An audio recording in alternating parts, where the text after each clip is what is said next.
Tonight, I want to take you somewhere far from fairy tales. Not to a castle, not to a throne, but to the place between them, the field where power is fought for and paid for in blood. You've seen it in films. The slow-motion sword fights, the shining armor, the noble last stand.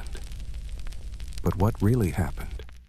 When steel met steel, when the horns blew, and men charged, not for glory, but just to stay alive? Close your eyes. Slow your breathing.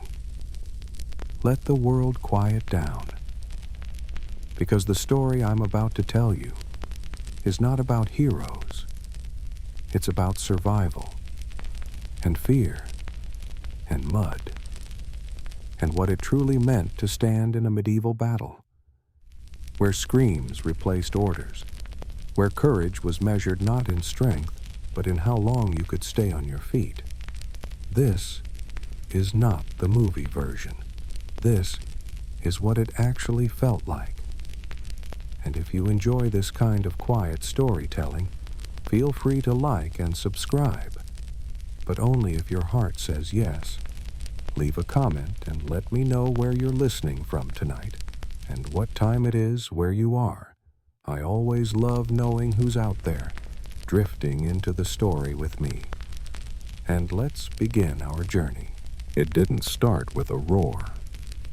There was no heroic trumpet blast echoing over the hills, no thunderous cheer rising from the troops. A real medieval battle began with confusion, nerves, and more than a little clumsiness. You stand there, shield in hand, sword at your side, your feet sinking into the cold, damp earth beneath you. You've been standing in formation for what feels like hours. Your knees ache. The air smells like wet hay, sweat, and something sour, garlic maybe, coming from the man beside you.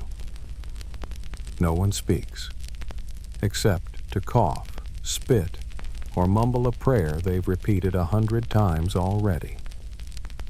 Somewhere in the distance, a horn is supposed to sound, the signal to charge. But you don't hear it. Most of the men don't. That horn player is likely sitting comfortably behind the front lines, far from danger. Smart move. Horn players, oddly enough, often lived longer than most soldiers, second only to the kings who started these wars in the first place. And then, it happens. You don't hear a horn, but the mass around you begins to move, slowly, like a great nervous wave lurching forward. This isn't the proud, fearless charge you've seen painted on castle walls or told in tavern tales. It's more of a shuffle, an anxious, stumbling push, like cattle being herded forward against their will. Your feet sink further into the mud, and your shoulder bumps against the man next to you. He's muttering something under his breath, his eyes wide, unfocused. Then someone trips, and someone else falls over him. Within the first 15 seconds, chaos erupts, not from enemy arrows or clashing swords, but from your own comrades tumbling over one another. The ground is treacherous, soft, uneven, riddled with rocks, roots, and ruts. What looked like a field from afar is, in reality, a trap for ankles and knees. A man screams, not from pain, but frustration. "My ankle!" before falling flat into the muck. His shield lands beside him with a dull thud. Another stumbles over his back, cursing as he topples forward. It's a miserable dance of fear and gravity, and you do your best to keep your footing, all while trying to move forward. No one's charging. They're pushing, sliding, wobbling, and all the while, the tension tightens in your chest like a noose. You can't see the enemy yet. Maybe they're 50 yards away, maybe less. But the sheer number of bodies ahead of you blocks your view. You hear noise, though, not music, not banners fluttering gloriously in the wind, just yelling, endless yelling. It's not coordinated. It's not war cries from the stories. Most of it isn't even words. It's fear, forced out through mouths that can't hold it in. You join them, not because you have something to say, but because silence feels more terrifying. Yelling becomes a survival reflex. It fills the space where logic used to be. And gods, the smell. You try to keep your mouth open, but it only makes things worse. The stench of unwashed bodies, of breath heavy with old onions and meat gone bad, overwhelms you. There were no breath mints in the Middle Ages. The only escape is to yell louder than you breathe. Men scream names they'll never remember, prayers that fall unheard. Some just cry out nonsense, not for anyone to hear, but to convince themselves they're still in control. And still, you move forward. You glance down at your boots, now caked in mud so thick it adds weight to every step. Your legs feel like they're wading through syrup. The man to your left, he's trembling, his fingers twitching around the hilt of his sword. You wonder if he's ever fought before. You wonder if he's more scared than you, or if you just hide it better. Suddenly, the air changes. It's like walking into a wall of noise, a vibration in the earth. Then the shouting shifts. It's sharper now, less confusion, more desperation. You're closer to the front than you realized. And then it happens, the first impact. Not with the enemy, with your own line. The front ranks have stopped. They've hit something. Maybe the enemy, maybe just more confusion. And the force of the bodies behind them crashes into their backs. You feel it in your spine. Your shield rattles. A man's helmet clinks against your own. Someone steps on your foot and doesn't notice. There's no room to move. You can't swing a sword, can't even raise it properly. Your world compresses into the 2 feet in front of you and the man breathing down your neck. And suddenly, someone hits your shield. Hard. You stumble. Your arm flares with pain from the impact. You don't even know what struck you. A weapon? Another shield? A fist? It doesn't matter. Your ears ring. For a moment, everything is sound. Metal scraping metal, the wet smack of boots in the mud, screams both near and far. You can't tell if it's your own voice or someone else's. Your shield trembles in your hand, and you realize you're shaking. The weight of it pulls at your shoulder like it's trying to drag you into the ground. Sweat drips down your face and soaks your underclothes, turning your padded gambeson into a soggy oven. The sun, barely visible through the dust and haze, beats down mercilessly. And then, for the first time, you see them. The enemy. Just ahead. Not mythical warriors with flawless armor and polished blades. Just more men. Mud-covered, wide-eyed, as terrified and clumsy as you. For a brief second, your eyes lock with one of them. And in that fleeting moment, you both know the same truth. Whoever told you this would be glorious deserves a place in hell. The first clash isn't a moment. It's a blur. There's no neat line of duels, no elegant crossing of blades. You don't square off with a single opponent in some grand, honorable fight. You barely know what you're hitting, or what's hitting you. It's not combat. It's chaos. And if you're still standing after that initial collision, then congratulations. You've made it into the real part of the battle. The part no bard ever bothered to sing about. The men around you are everywhere. Too close to breathe, too close to move. You're shoulder to shoulder, front to back, packed into a suffocating knot of bodies. The enemy isn't some distant target anymore. He's right in front of you, maybe inches from your face, his eyes wide and wild, just like yours. There's no room for technique, no space for those grand sword arcs you were taught in training. Not here. You can't raise your blade properly, can't swing it like you're supposed to. There's a helmet in your way, a shoulder pressed into your ribs, a screaming mouth far too close to your ear. So you do what everyone else does. You jab, awkwardly, desperately, like someone trying to poke their way through a crowded marketplace.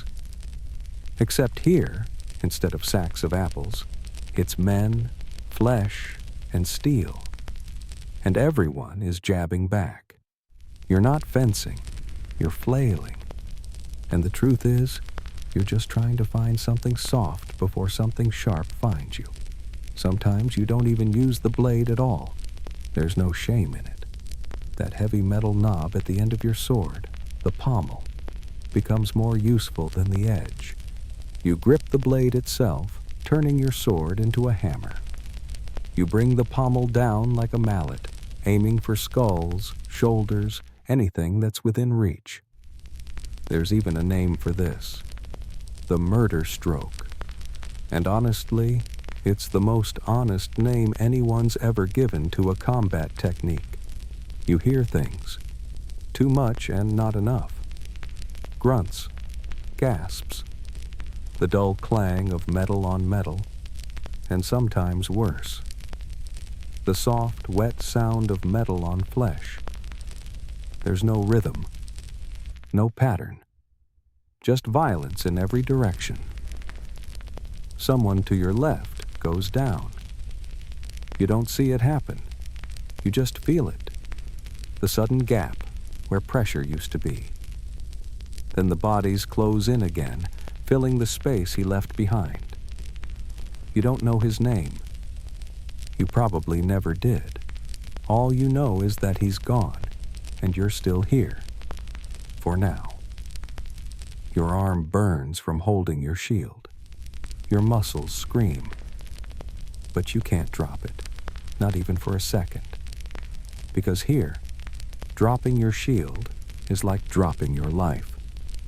Falling is death.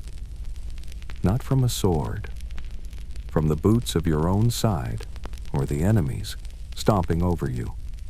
From the weight of men pressing down, stepping, slipping, crushing. You hit the ground, and you disappear. And the ground, it's not just earth anymore. It's a slick mixture of blood, sweat, bile, and something else. Fear, maybe. You don't have time to wonder. All you can do is try to stay upright. That's the battle plan now. Stay on your feet. And then there's the heat. You're wearing layers. A padded gambeson under a metal shell. And now, under the pounding sun and the press of bodies, your armor becomes an oven. No air gets in. No sweat gets out. You feel yourself cooking from the inside, like a roast in a sealed pot. Steam rises off your back. Your shirt is soaked. And every breath feels hotter than the last. You try to lift your head, but your helmet weighs more than you remember.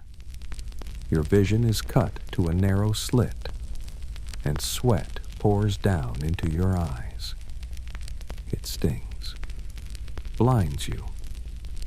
You blink rapidly, but the sting stays. Time starts to blur. Seconds feel like minutes. Minutes feel like hours. There's no enemy line now. No formation. Just knots of struggling men. Fighting, falling, clawing.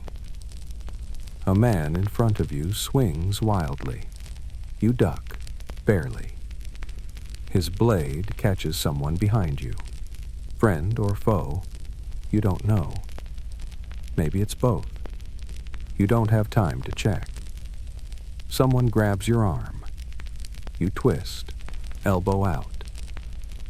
They let go, or fall, or die.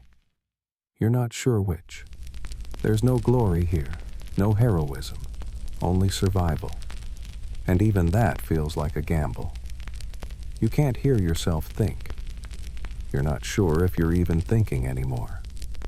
Most of what you're doing now isn't coming from your brain. It's coming from somewhere deeper. The same place that tells a rabbit when to run, or a dog when to bite. Instinct. You stab because something moved. You block because your arm moved before your mind told it to. You shout because silence would mean hearing too much. Your own breath, the cries around you, the awful, wet thud of a man dying just a few feet away. You begin to realize the truth. This isn't a noble clash of warriors. It's a violent stampede, a desperate crush of men, fighting not for country, not for honor, but for the one thing that matters most, the chance to see another sunrise. And somewhere in that chaos, in the heat and sweat and scream and steel, you glimpse it in another man's eyes. Maybe he's an enemy. Maybe not. It doesn't matter. You're both the same now. Both lost in the madness. Both just trying to survive. And both wondering the same thing in the back of your mind. How did anyone ever call this glorious? You'd think the weapons of war were elegant. Beautiful blades, ornate hilts, gleaming steel kissed by sunlight. At least, that's what the songs said, and what the paintings loved to show. But step onto a real medieval battlefield, and you'd learn quickly. Most weapons weren't beautiful. They were brutal. They weren't crafted for flair or flourish. They were made to kill, to crush, to rip, to smash through armor, bone, and anything in between. Form followed function, and that function was violence. Let's start with the axe. It wasn't the massive, double-bladed monster you see in fantasy tales. No. A real battle axe looked simple, practical, crude even. The same tool you'd use to chop firewood. Just a little heavier, a little sharper, and far more terrifying when swung by someone desperate to live. It didn't take much training to use an axe. You didn't need grace. You didn't need finesse. You just needed strength and fear. You lifted it high, brought it down fast, and hoped it hit something that wasn't you. But axes had a flaw. When they bit into wood, or worse, bone, they stuck. That satisfying crunch might mean your enemy fell, but now your weapon's lodged in his ribs, or his shield, or his helmet. And in the seconds you spend trying to yank it free, someone else finds you. Many axemen died that way, not from failure, but from physics. Then there was the spear, the most common weapon on the battlefield. Simple, straightforward, deadly. Just a wooden shaft with a metal tip, maybe 6 to 8 feet long, easy to produce in huge numbers, easy to hand to a frightened farmer and say, "Point it that way and stab." It was the perfect weapon for the ordinary soldier. You could stand in the second or third row, protected by the men in front of you, and still poke through gaps in the shield wall. From a distance, a spear gave you a chance. From up close, though, it became a hazard. Because in the crush of bodies, with friends to your left, right, and behind you, it was easy, too easy, to jab the wrong person. Many men were wounded not by their enemies, but by their own side. A misplaced thrust, a panic stab. One man shifts, and suddenly your spear finds his leg. Battlefield reports mention it often. Men struck by friendly spears, poked in the back, the thigh, even the face. In war, sometimes your worst enemy was the man standing behind you. Then came the mace. It wasn't elegant. It wasn't graceful. It didn't try to be. A mace was a blunt object with a heavy metal head, designed for one thing: crushing. It ignored the fancy curves of plate armor. It didn't bother trying to slice through chainmail. It simply smashed, dented, broke. You hit a man hard enough with a mace, and even if his armor didn't break, his bones did. His ribs cracked. His skull caved. His organs ruptured inside him, with no blood drawn. At least, not at first. And here's the irony. Some knights preferred the mace for religious reasons. Because it didn't technically shed blood, some believed it didn't violate religious laws against spilling it. The church frowned on slicing your enemies open, but turning their insides into pudding? Apparently that was acceptable. Then we come to the weapon that gets all the glory: the sword. Ah, yes, the shining blade of heroes and legends. Except, most soldiers never carried one. Why? Because swords were expensive. Really expensive. Forged from high-quality steel, requiring expert craftsmanship and hours of work, a good sword could cost more than a peasant's house, often more than a peasant would earn in a lifetime. Swords were the mark of wealth, of training, of status. Nobles carried them. Knights, maybe. But the common man?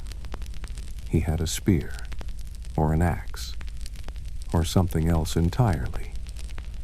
And here's another truth. Swords broke.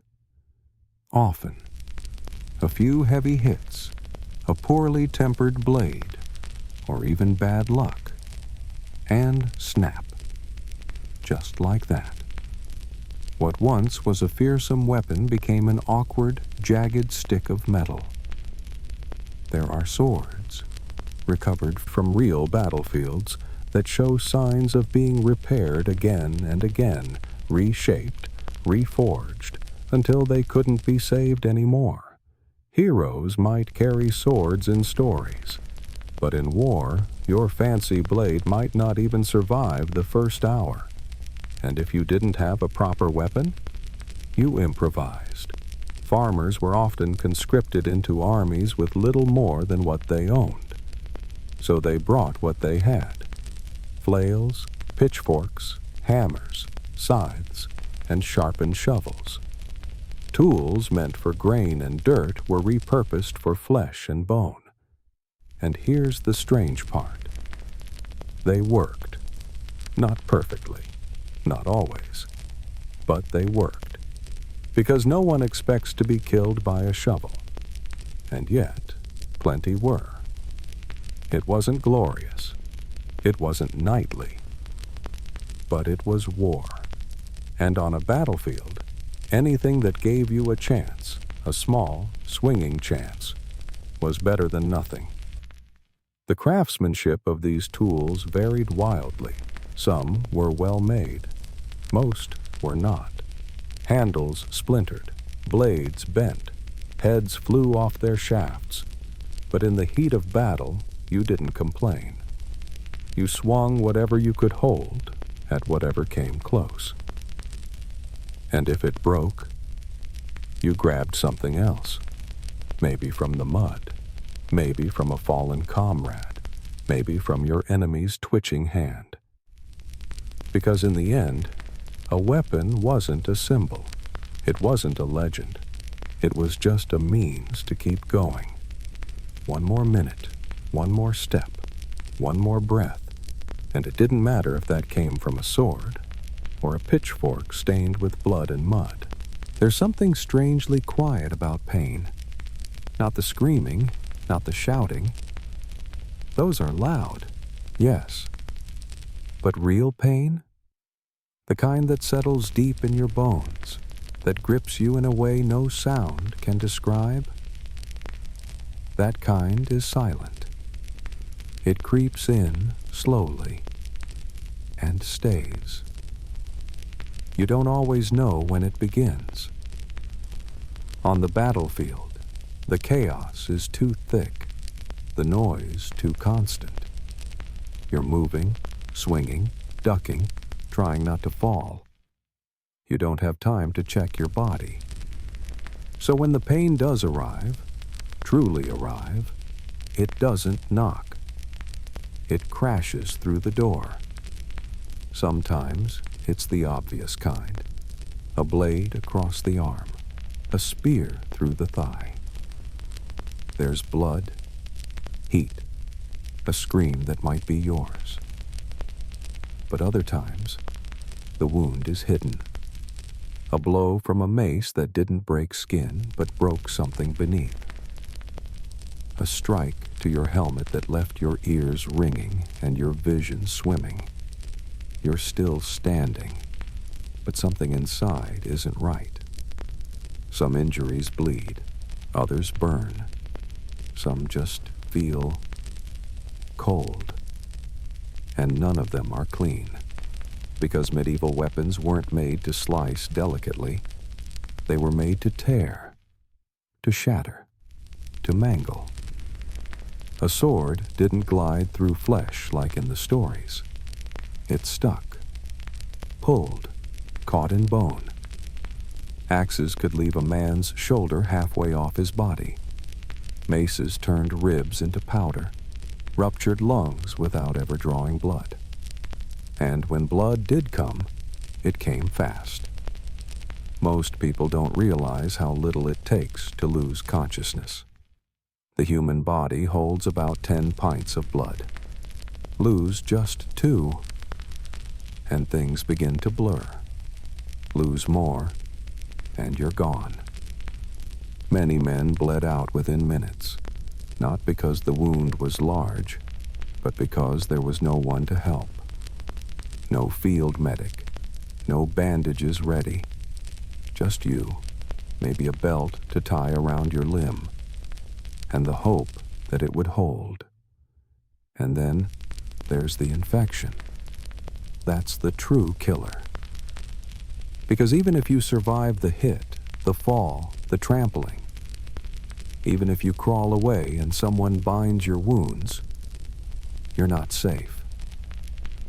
The tools that hurt you were never clean. The ground is thick with mud, manure, blood from dozens of others. And even the smallest cut can become deadly. A splinter from a broken shield, a cracked tooth, a piece of rusted armor slicing across your skin. Wounds festered quickly. Within hours, redness spread. Within days, fevers rose. And within a week, you might be buried, if there was time to dig a grave. Monastery records say it plainly. For every man who died on the field, 3 more died after. not from swords, from sickness. And then, there's what you don't see, the internal injuries, the ones no one could stitch or cauterize. A blow to the side that ruptures your kidney, a strike to the head that leaves you walking, talking, and then suddenly collapsing hours later, eyes wide and empty. Medieval doctors had a term for this.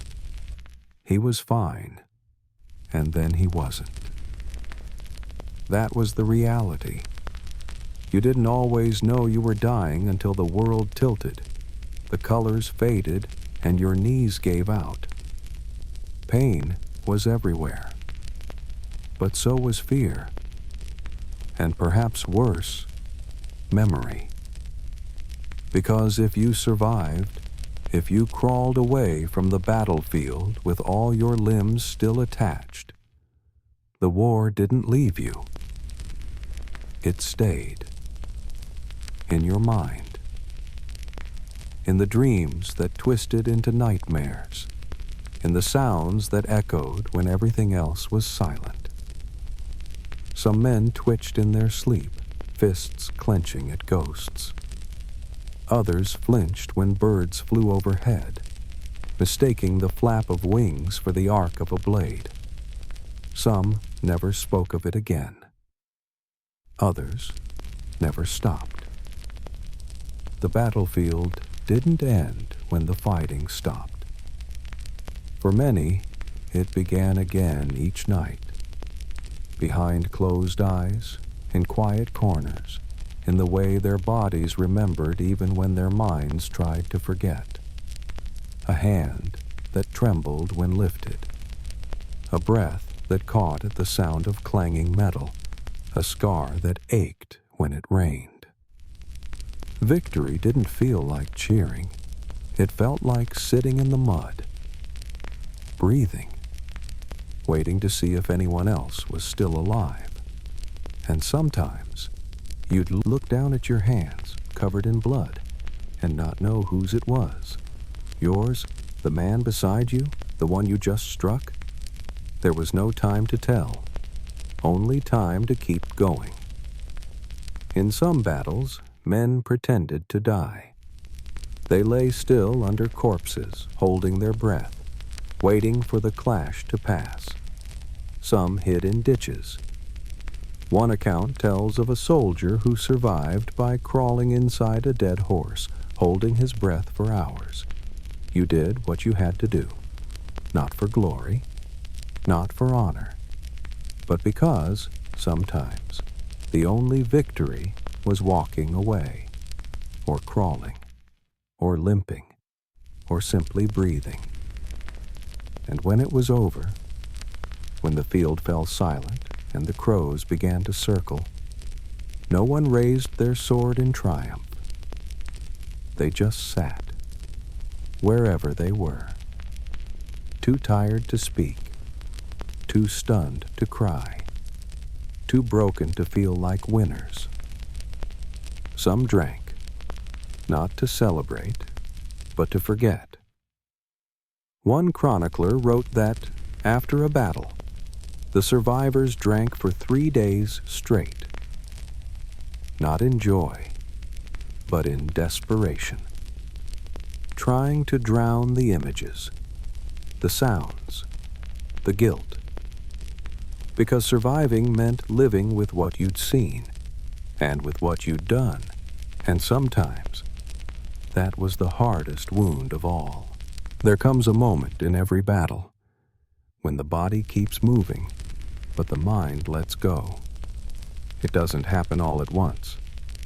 It's not a scream, or a crack, or a collapse. It's quieter than that, like a door slowly closing inside your head. You might not even notice it at first. You're too busy, blocking, turning, gasping, surviving. Then suddenly, something feels off. Where am I? That question begins to rise.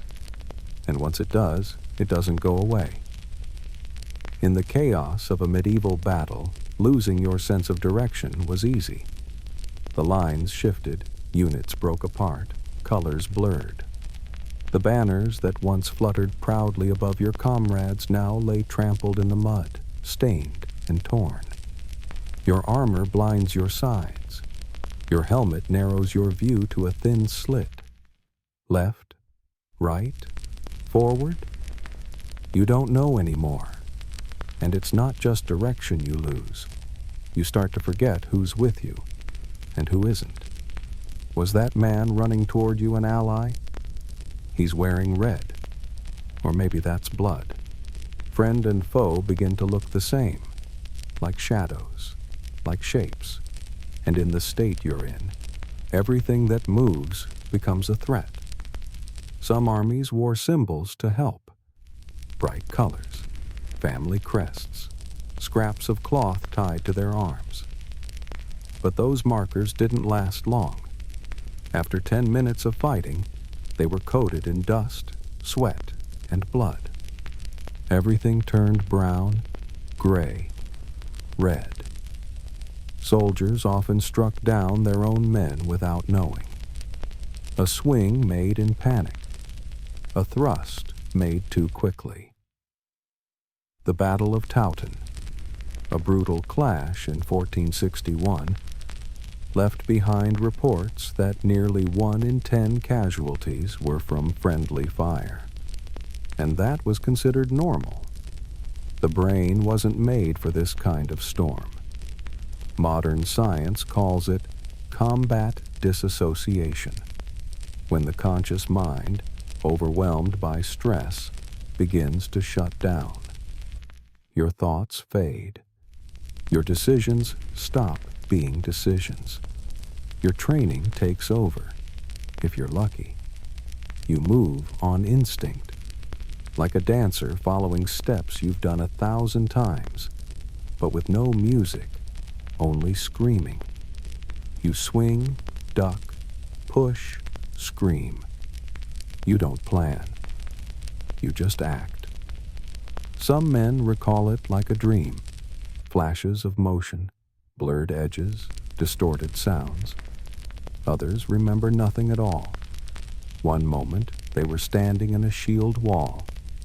The next, the battle was over, and they were sitting on the ground, holding a weapon they didn't remember using. They looked around and didn't recognize anything. The field, the bodies, their own hands. It's called battle mind. When the brain gives up on strategy, emotion, even memory, and switches into survival mode. Some described it like watching themselves from the outside, as if they weren't the one swinging or killing or screaming, just a witness stuck behind their own eyes. Time no longer moved in seconds or minutes. Some men claimed hours passed in what felt like moments. Others thought only minutes had gone by when they'd been fighting half the day. Reality twisted. And when it twisted too far, something inside snapped. There were fighters who began seeing things. Hallucinations brought on by heat, fear, and exhaustion. They'd strike at enemies that weren't there. Block attacks that never came. One man was found still swinging at the air long after the battle had ended. Another had to be pulled from beneath a wagon. Not because he was hiding, but because he'd forgotten why he was there. When the brain is pushed to the edge, it does strange things to survive. Some soldiers laughed.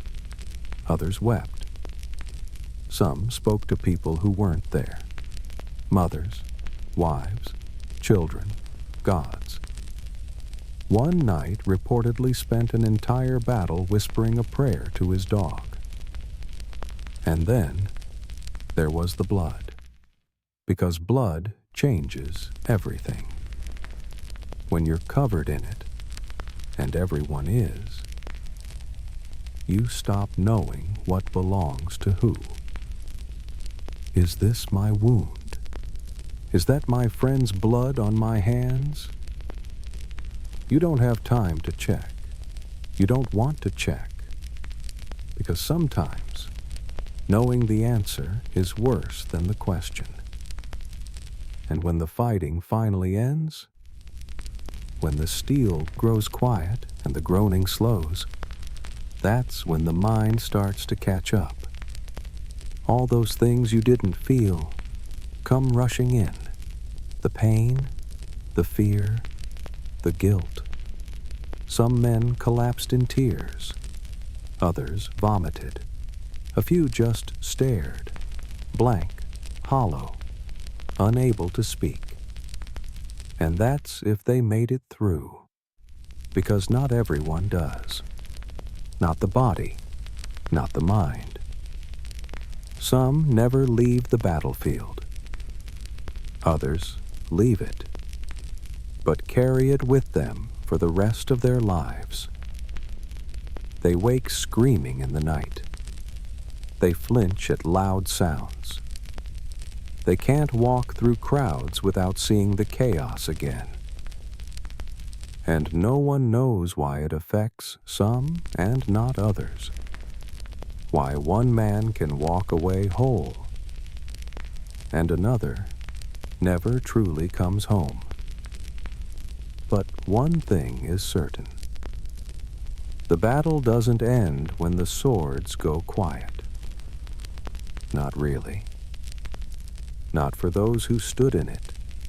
Not for those who bled in it. And especially not for those who remember it. There's a saying you don't hear in heroic songs, not carved into monuments, nor whispered by bards in candlelit halls.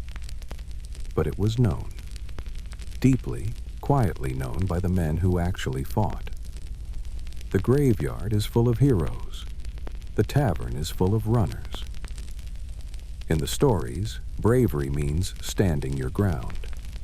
Sword raised high, shouting defiance, dying with honor. But in real medieval battles, the bravest decision wasn't always to fight. Sometimes the bravest thing was to run. And many did. It didn't happen all at once.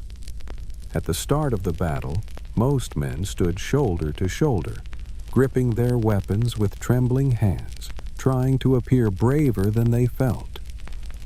But as the lines collided, as the screaming began, as the dead piled and the ground turned slick, fear began to bloom. And once it took root, it grew fast. Men saw their friends fall, not with epic speeches, but with broken bones and silent gasps. They saw their leaders vanish into the crowd, their banners swallowed in mud and smoke. They heard the cries of men begging for mercy, only to be cut down anyway. And in that moment, something in the heart shifted. Because for many, this wasn't their war. It wasn't about glory. It wasn't about honor. It was about seeing their children again, their wives, their fields, their homes, and no cause, not land, not kings, not banners, was worth more than that. So they turned. Sometimes it started with just a few, a handful of soldiers at the edge, sensing the tide turning. They'd drop their weapons, slip into the trees, disappear behind a wagon, run for the hills. At first, no one noticed. Then a few more followed. And then, like a dam breaking, panic spread. Because in battle, fear is contagious. The sight of a fleeing comrade, the sound of boots pounding away, it taps something deep and ancient in the human brain, the instinct to survive. Suddenly, you question everything. If they're running, should I? Are we losing? Am I next?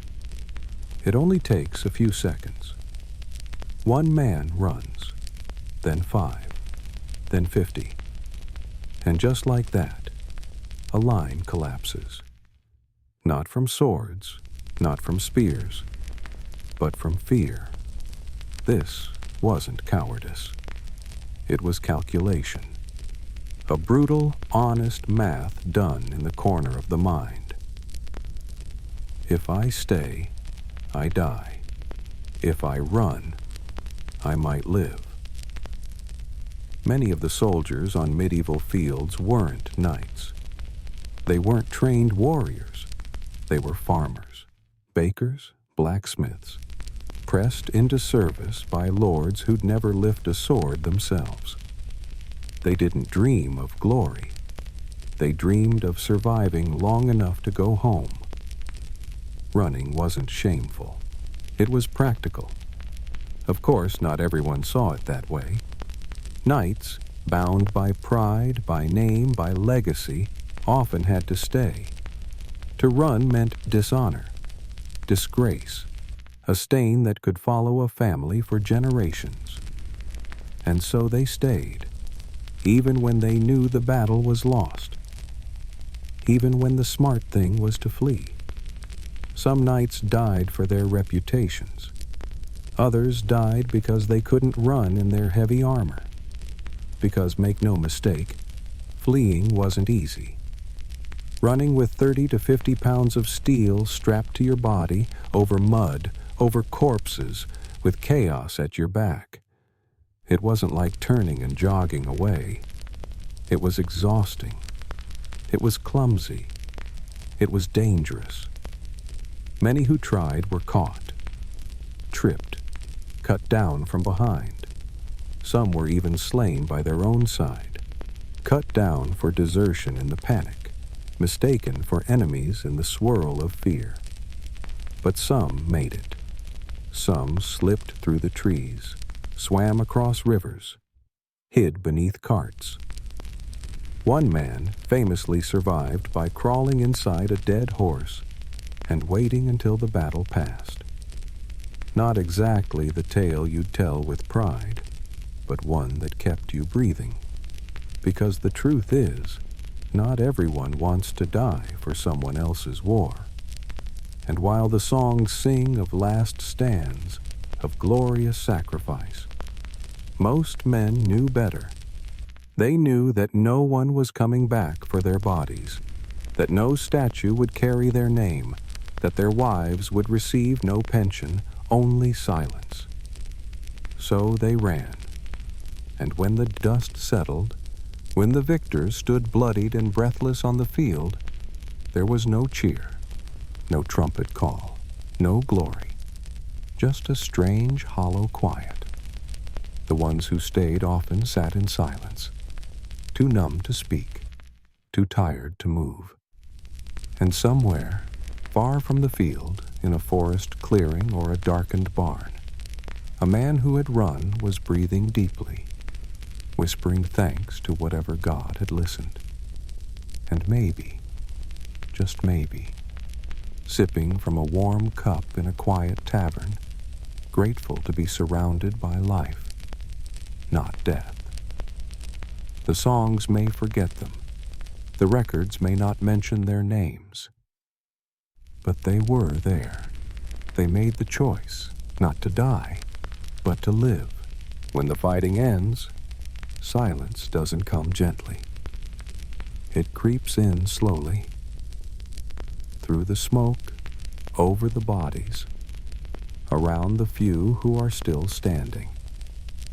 There's no music, no celebration, no great moment of triumph. Just the wind, a few quiet groans, and the soft sound of steel dropping to the ground. Those who survive don't shout. They don't lift their swords high. They sit, or fall, or wander, as if waiting for the noise to start again. And for a long time, no one speaks, because no one knows what to say. You look around the field, and it doesn't look like a victory. It looks like something that should have never happened. The ground is uneven, churned by feet and hooves, slick with mud and worse. Scattered bodies lie where they fell, some still clutching weapons, others curled like they were simply asleep. Here and there, a broken helmet, a torn banner, a sword half buried in blood-soaked grass. No one bothers to collect it. Your own hands are trembling, your mouth is dry, and your legs, though still attached, feel like stone. You've survived, and somehow, that doesn't feel like winning. Some men cry, others laugh. Some just stare at the sky, blinking, as if they've forgotten where they are. And then comes the next question. Not, did we win? But, what now? Because the battle is over, but the war is not. Your wounds, even if they don't bleed, are many. Your body aches in places you didn't know existed. Your armor feels twice as heavy now. Your mind, even heavier. There are no medics, no warm blankets, no waiting wagons. If you're lucky, there's a field hospital, a tent filled with straw and groaning men. If not, you walk, or you crawl. And if you can't do either, you stay. Some try to help the fallen. Friends, brothers, sometimes strangers. They lift them, or carry them, or just hold their hand until the light fades from their eyes.